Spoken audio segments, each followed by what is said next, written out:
Rainbow যে কালারগুলো সেখানে ফরমেশন হচ্ছে, নিচে দেখা যাচ্ছে একটু একটু করে।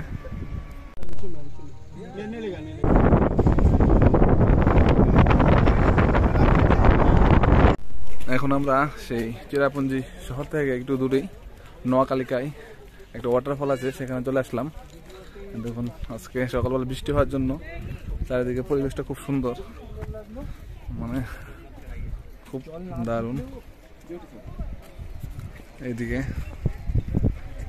সেই ওয়াটারফলগুলা মেবি এখন বৃষ্টি থাকায় বা জলের পরিমাণটা খুব কম থাকায় সেখানে আপনার ওয়াটারফলে যে উপর সৌন্দর্য, জল উপর থেকে নিচে পড়ে, সেই জিনিসটা নেই এখন, কিন্তু কম জল হলেও দেখতে খুবই সুন্দর।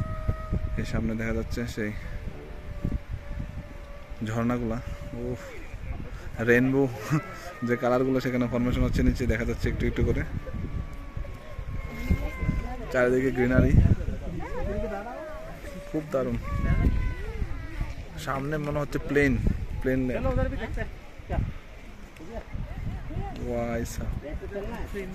খুব দারুণ, খুব দারুণ। জুম করে দেখাচ্ছি,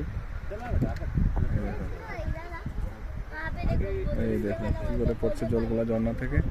এবং কিন্তু একটা এখানে কি বলে রেইনবোর যে 7টি কালারের যে একটা কালার, সেটা কিন্তু ফরমেশন হচ্ছে নিচে রোদ্রে পড়ার ফলে, খুবই সুন্দর দেখতে লাগতেছে।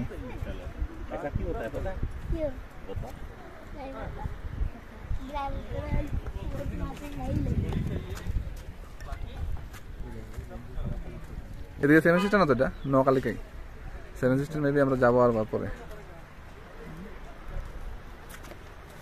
দেখো রেইনবো ফরমেশন হওয়ার নিচে জল বেশি হলে আরো ভালো করে দেখা যাচ্ছে না? গভীরতা অনেক, কত গভীরতা করেন থেকে এটা?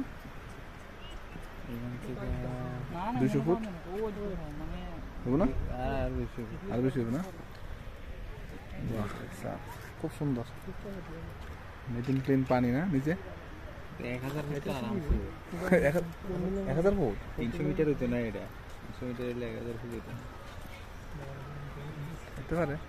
খুব সুন্দর জায়গা। তো ফটো তোলো ভাই, নেচারের ফটো তোলো আগে। আমি এই জায়গাটা দাঁড়াই, হ্যাঁ হ্যাঁ দাঁড়ায় ফটো তুলবো। ভালো লাগতো তো এখানে এসে? তুমি তো আনছো, ঠিক আছে, ভালোই তো খুব জায়গা, তুমি আমরা আনছো, খুব ভালো লাগতেছে দেখতে জায়গাটি, খুব সুন্দর। আসবেন আপনারা সবাই দেখার জন্য নোয়াখালীকাই ওয়াটারফলস।